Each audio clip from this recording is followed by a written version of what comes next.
এই 4টে নাট নিয়েছি আর এই ঘি নিয়েছি এইটুকু।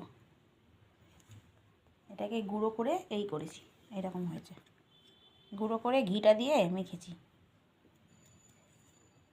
এবার এটাকে জাল দিতে হবে। এটাকে আগুন দিলে এটাকে পুড়িয়ে এরকম বানিয়েছি। এই যে কি দেখা যায় না কেন, এই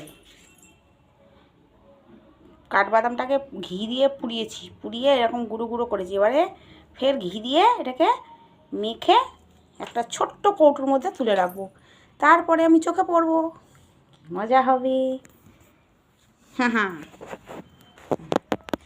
এই যে কন্টাক্টের মধ্যে কাজল রেখেছি, কাজল পেতেছি, এই আমি চোখে দিচ্ছি।